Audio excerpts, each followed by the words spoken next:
YouTube channel Sunil जगू का like share and subscribe. सभी को मेरा नमस्कार। आज के इस वीडियो में हम बात करेंगे कक्षा 10 विषय सामाजिक विज्ञान अध्याय 11 विनिर्माण। विनिर्माण से तात्पर्य है कृषि तथा खनन क्रियाओं के द्वारा प्राप्त किए गए पदार्थ जिनके रासायनिक एवं भौतिक गुणों में परिवर्तन करके मानव उपयोग के लिए उनको तैयार करना विनिर्माण कहलाता है। यानी कृषि में जो उत्पाद प्राप्त हो रहा है, खनन क्रिया के द्वारा जो उत्पाद हो रहा है, उन पदार्थों में रासायनिक और उनके भौतिक गुणों में परिवर्तन करके मानव उपयोग के लिए उनको तैयार करना विनिर्माण कहलाता है। जैसे अपन बात करें कपास से सूती वस्त्र तैयार करना, गेहूं से आटा तैयार करना, आटे से अन्य वस्तुएं बिस्किट वगैरह तैयार करना, ये सारा विनिर्माण कहलाता है। भारत में आधुनिक उद्योगों का आरंभ जो है, वैसे तो बहुत काफ़ी समय पहले से भारत औद्योगिक क्षेत्र में समृद्ध था, लघु कुटीर उद्योग यहाँ प्रचलित थे, लेकिन आधुनिक रूप से सूती वस्त्र सबसे पहले यहाँ सूती वस्त्र उद्योग आरंभ हुआ 1845 ईस्वी में। आधुनिक तरीके से सूती वस्त्र उद्योगों के माध्यम से यहाँ निर्मित किया जाने लगा। उसके बाद 1855 में जूट उद्योग स्थापित हुआ। यानी आधुनिक काल में ये उद्योग जो है यहाँ स्थापित हुए। इसके बाद मुख्य रूप से स्वतंत्रता के बाद जो है भारत में औद्योगिक विकास प्रारंभ हुआ। औद्योगिक विकास के तहत सबसे पहले हमने 1948 में एक औद्योगिक नीति बनाई। प्रथम औद्योगिक नीति जो है 1948 में तैयार की गई, जिसके द्वारा भारत का औद्योगिक विकास जो है उसको संभव बनाया गया। सबसे पहले हमने योजना आयोग स्थापित किया 1950 में, और योजना आयोग के द्वारा पंचवर्षीय योजनाओं के माध्यम से भारत के लिए औद्योगिक विकास का रास्ता तय करने का निर्णय किया, जिसके अंतर्गत नव रोजगार सृजित करना और भारत के दृष्टिकोण से भारत में उत्पादित होने वाले कच्चे माल के आधार पर उद्योगों की स्थापना और विदेशी सहायता, मशीनरी इत्यादि के लिए, नई टेक्नोलॉजी के लिए विदेशी सहायता प्राप्त करना इसका मुख्य उद्देश्य था। और इसी प्रकार हम अलग अलग उद्योगों की यहाँ बात करेंगे। लौह इस्पात उद्योग। लौह इस्पात उद्योग एक आधारभूत उद्योग है जो अन्य उद्योगों के लिए भी औद्योगिक जननी है, क्योंकि सारा मशीनीकरण, सारा संयंत्र जो है वो लौह इस्पात उद्योग पे निर्भर करता है, इसलिए अन्य उद्योगों की भी जननी इस उद्योग को कहा जाता है। भारत में लौह अयस्क काफ़ी प्रचुर मात्रा में उपलब्ध है, इस कारण इस उद्योग का विकास जो है काफ़ी अच्छा यहाँ पे हुआ है। सबसे पहले जो है यहाँ कुल्टी में एक संयंत्र स्थापित किया गया था, लेकिन वह एक शुरुआती चरण था। मूल रूप से 1907 में जमशेदजी टाटा के द्वारा Tata iron and steel company की स्थापना की गई सांची में, जिसके माध्यम से भारत में इस्पात उद्योग संयंत्र की शुरुआत हुई। 1907 में जमशेदजी टाटा द्वारा Tata iron and steel company की स्थापना की गई सांची में। उसमें 1936 में कुल्टी और हीरापुर संयंत्र को मिलाकर के इसको की स्थापना की गई, Indian iron and steel company. 1936 में दोनों संयंत्रों को मिलाकर की गई। उसके बाद 1937 में जो है स्टील कॉरपोरेशन ऑफ बंगाल की स्थापना की गई, और 1953 में इस स्टील अथॉरिटी ऑफ बंगाल को जो है वो इसको में इसका विलय कर दिया गया। यानी अब ये भी इसको का भाग हो गया, Indian iron and steel company का ही एक हिस्सा हो गया। इसी तरह द्वितीय पंचवर्षीय योजना में सबसे ज्यादा जो हमने इस उद्योगों पे ध्यान दिया, और सबसे पहले दुर्गापुर जो है पश्चिम बंगाल में है, वेस्ट बंगाल में, और यहाँ इंग्लैंड की सहायता से हमने जो है संयंत्र स्थापित किया। उसके बाद जो है राउरकेला उड़ीसा में संयंत्र स्थापित किया। जर्मनी की सहायता से। उसके बाद हमने जो है भिलाई में, जो छत्तीसगढ़ में है, भिलाई छत्तीसगढ़, यहाँ हमने रूस की सहायता से एक संयंत्र स्थापित किया। यानी द्वितीय पंचवर्षीय योजना में हमने 3 संयंत्र स्थापित किए, दुर्गापुर, राउरकेला और भिलाई, इंग्लैंड, जर्मनी और रूस की सहायता से। और भारत ने काफी द्वितीय पंचवर्षीय योजना के तहत लौह इस्पात उद्योग में काफी विकास किया। इसके बाद जो है हमने चौथी पंचवर्षीय योजना में बोकारो की स्थापना की, जो झारखंड में है, बोकारो झारखंड में। यह एशिया का सबसे बड़ा संयंत्र है जो कि भारत में है, बोकारो के नाम से जाना जाता है, झारखंड में। तो ये बहुत सारे हमने संयंत्र स्थापित किए सार्वजनिक क्षेत्र में और निजी क्षेत्र में। Tata iron and steel company ने काफी अच्छा काम इसमें किया। इसके बाद जो है 1973 में हमने इन सभी संयंत्रों को संचालित करने के लिए एक प्रशासनिक संस्था बनाई, SAIL, steel authority of India limited, 1973 में। ये सारे संयंत्र जो है, जो इसको के हैं, इनको हमने प्रशासनिक रूप से सेल के अधीन कर दिया, steel authority of India limited, जो इन सब के प्रशासनिक कार्य जो है करती है। इसके अलावा सेलम, विजयनगर और विशाखापट्टनम,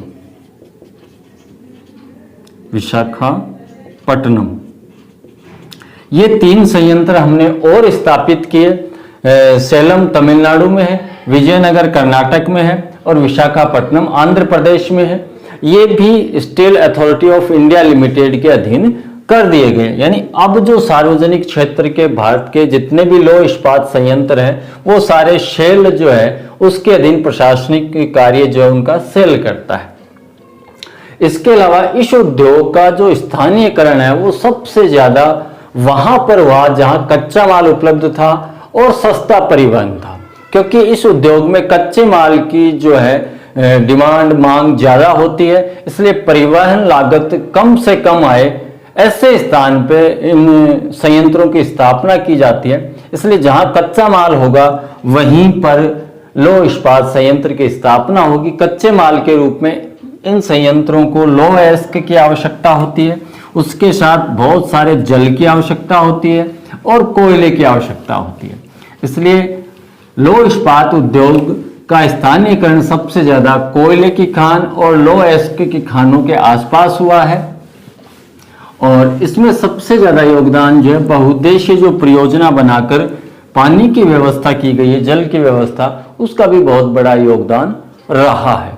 इसके बाद हम बात करेंगे सूती वस्त्र उद्योग।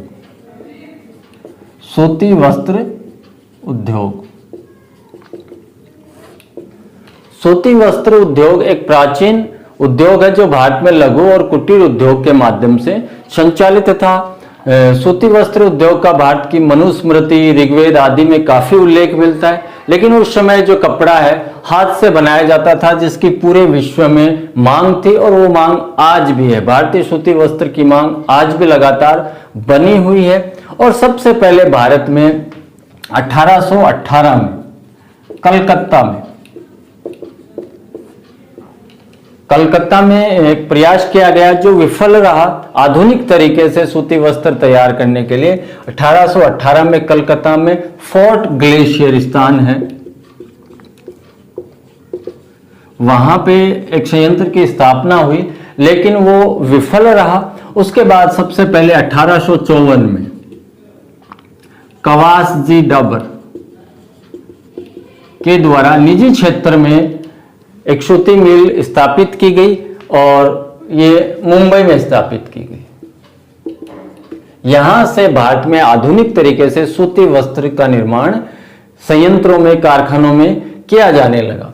धीरे धीरे 1947 में जब देश आजाद हुआ तो हमारे यहाँ 417 संयंत्र जो हैं सूती वस्त्र उद्योग के कार्यरत थे, यानी काफी अच्छा विकसित हो गया। वर्तमान में लगभग 2000 संयंत्र जो है वो भारत में काम कर रहे हैं और मुख्य रूप से महाराष्ट्र है, पश्चिम बंगाल है, राजस्थान है, तमिलनाडु है, इन राज्यों में काफी अच्छा, गुजरात है, यहाँ काफी अच्छा काम इस पे हो रहा है। सूती वस्त्र उद्योग का स्थानीयकरण जो है कपास उत्पादक क्षेत्रों में ज्यादा होता है। जहां कपास का उत्पादन होता है वहां पे इसके संयंत्र स्थापित किए जाते हैं। और सूती वस्त्र उद्योग जो है उसमें हम पूरे विश्व में द्वितीय स्थान रखते हैं। चीन के बाद हमारा दूसरा स्थान है और भारतीय सूती वस्त्रों की डिमांड ज्यादा होने के कारण इसका बहुत सारा हिस्सा हम निर्यात करते हैं। सीमेंट उद्योग, सीमेंट का आविष्कार सबसे पहले 1824 में इंग्लैंड में हुआ। इंग्लैंड में पोर्टलैंड, इंग्लैंड के पोर्टलैंड में जोसेफ नामक व्यक्ति ने सीमेंट का आविष्कार किया। इसलिए वर्तमान सीमेंट को हम पोर्टलैंड सीमेंट कहते हैं, क्योंकि इसका आविष्कार पोर्टलैंड में हुआ था 1824। इंग्लैंड का एक स्थान है पोर्टलैंड। जोसेफ नामक व्यक्ति ने इसका आविष्कार किया था। सीमेंट जो है वर्तमान में कई तरह की होती है, लेकिन जो मूल रूप से जो सीमेंट है उसको पोर्टलैंड सीमेंट कहा जाता है। सबसे पहले भारत में 1904 में चेन्नई में सीमेंट का कारखाना लगाया गया। जो प्रयास जो है विफल रहा, क्योंकि इसमें सीमेंट जो है समुद्री जो सीप होते हैं उनसे तैयार की जाती थी। इसके बाद 1914 में पोरबंदर गुजरात में इंडियन सीमेंट की स्थापना की गई, जो वर्तमान में भी कार्यरत है। इसके बाद धीरे धीरे भारत में सीमेंट उद्योग जो है विकसित हुआ और वर्तमान में हम सीमेंट में द्वितीय स्थान पर हैं। भारत में सीमेंट की खपत बहुत ज्यादा होने के कारण हमें इसका आयात करना पड़ता है। राजस्थान, एमपी, छत्तीसगढ़, तमिलनाडु, इन राज्यों में सीमेंट उत्पादन के अग्रणी राज्य हैं। सीमेंट का स्थानीयकरण जो है मुख्य रूप से कच्चा माल जैसे चूना पत्थर वगैरह की आवश्यकता होती है, तो जहां चूना पत्थर की उपलब्धता होती है वहां इसका स्थानीयकरण ज्यादा होता है। सस्ता परिवहन और कुशल कारीगर जहां उपलब्ध हो जाते हैं वहां इसका स्थानीयकरण होता है। इसी कारण राजस्थान और एमपी में इस उद्योग को ज्यादा बढ़ावा मिला है। उसका मुख्य कारण कच्चे माल की उपलब्धता है। के बाद हम बात करेंगे कागज उद्योग।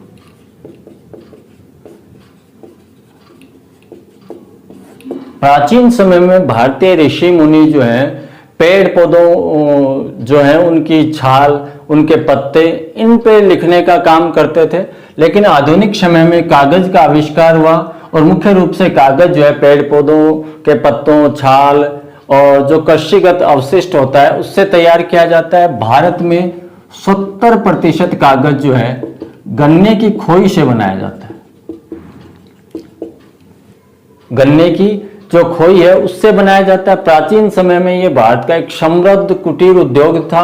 वर्तमान में आधुनिक तरीके से 1810 में श्रीरामपुर में कागज उद्योग की स्थापना हुई और उसके बाद लगातार ये बढ़ता जा रहा है। वर्तमान में नेपानगर एमपी, नेपानगर मध्य प्रदेश जो है एमपी, ये अखबारी कागज के लिए प्रसिद्ध है। इसके अलावा होशंगाबाद, यहां कागजी जो मुद्रा है उसका कागज तैयार किया जाता है, यानी भारतीय करेंसी जो है, नोट जो है उनके लिए कागज यहां तैयार किया जाता है। इसके अलावा भी भारत में कागज उद्योग काफी विकसित हुआ है और भारत में कागज की मांग ज्यादा होने के कारण हमें कागज का निर्यात हम नहीं कर सकते, हमें इसका बहुत ज्यादा मात्रा में आयात करना पड़ता है।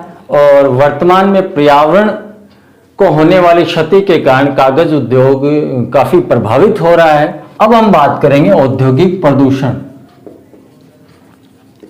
हमने उद्योगों की बात की, उद्योगों के कारण जो प्रदूषण होता है उसको औद्योगिक प्रदूषण कहा जाता है। सारे उद्योग जो हैं अवशिष्ट कुछ निकालते हैं जिसके कारण प्रदूषण होता है। ध्वनि प्रदूषण होता है, जल प्रदूषण होता है और भी अन्य प्रकार से पर्यावरण प्रदूषण यहाँ होता है। मुख्य रूप से जो समस्या है वो जल प्रदूषण की, इनसे निकलने वाला अवशिष्ट जल जो है वो आसपास की नदियों, भूमिगत जल को प्रदूषित कर रहा है। इसके अलावा इनकी चिमनियों से निकलने वाली धुआं जो है वायुमंडल को प्रदूषित करती जा रही है, कार्बन डाइऑक्साइड की मात्रा बढ़ती जा रही है। उद्योगों के विकास के कारण शहरीकरण बढ़ा है, जिससे गांवों से लोग शहरों की ओर पलायन कर रहे हैं और शहरीकरण में झुग्गी झोंपड़ियां, जनाधिक्य और अन्य प्रकार की कई समस्याएं जो है यहाँ पे पनपती जा रही हैं, जिनका निदान करना हमें बहुत ज़्यादा ज़रूरी है।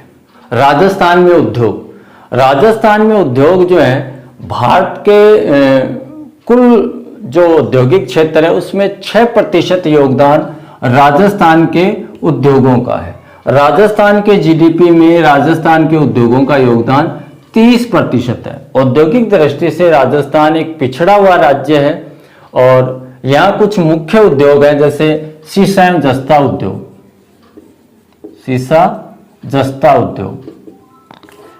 एवं जस्ता उद्योग जो है राजस्थान के जावर, देवारी, उदयपुर, चंदेरिया, चित्तौड़गढ़, राजपुरा, दरीबा, खोदरीबा, अलवर, इन स्थानों पे सीसे जस्ते का उत्पादन होता है। हिंदुस्तान जिंक लिमिटेड जो है वो केंद्र सरकार की एक कंपनी है जो सीसा जस्ते का शोधन व खनन का एकाधिकार इसके पास है और शीशे जस्ते का 95% उत्पादन राजस्थान से होता है। राजस्थान का इसमें लगभग एकाधिकार है। फिर है सीमेंट उद्योग जैसे हमने पहले अभी बात की थी, 1824 में इंग्लैंड में सीमेंट की खोज हुई, पोर्टलैंड में, इसलिए इसको पोर्टलैंड सीमेंट भी कहा जाता है। राजस्थान में कुल सीमेंट का 90% पोर्टलैंड सीमेंट उत्पादन होता है। 10% सफेद सीमेंट, व्हाइट सीमेंट जिसको कहते हैं, उसका उत्पादन राजस्थान में होता है। राजस्थान सीमेंट उत्पादन में प्रथम स्थान पर है। भारत में राजस्थान प्रथम स्थान पर है और सबसे पहले 1912-13 में लाखेरी बूंदी के पास सीमेंट उद्योग की राजस्थान में स्थापना हुई और यहां कच्चे माल की उपलब्धता के कारण सीमेंट उद्योग काफी विकसित हुआ है और राजस्थान का प्रथम स्थान है, जिससे पता चल रहा है कि सीमेंट उद्योग की राजस्थान में स्थिति काफी अच्छी है। और वर्तमान में भी यहाँ सभी बड़ी कंपनियां जो है राजस्थान में अपना संयंत्र स्थापित कर चुकी हैं या कर रही हैं। उसके बाद हम बात करेंगे हस्तशिल्प राजस्थान का एक प्राचीन उद्योग रहा है जो वर्तमान में भी काफी फल फूल रहा है, जिसमें रत्न आभूषण तैयार करना, लाख की चूड़ियां बनाना, रंगाई, छपाई, बंधे, चमड़े का सामान और बहुत सारे शिल्प जो है राजस्थान में विकसित हुए हैं। लकड़ी का काम जो किया जाता है, खिलौने बनाए जाते हैं, कावड़ बनाई जाती हैं, इनके अलावा लाख की चूड़ियां हैं, ऐसे बहुत सारे रंगाई, छपाई, बंधेज, ये काम जयपुर, जोधपुर, उदयपुर यहाँ काफ़ी प्रसिद्ध है।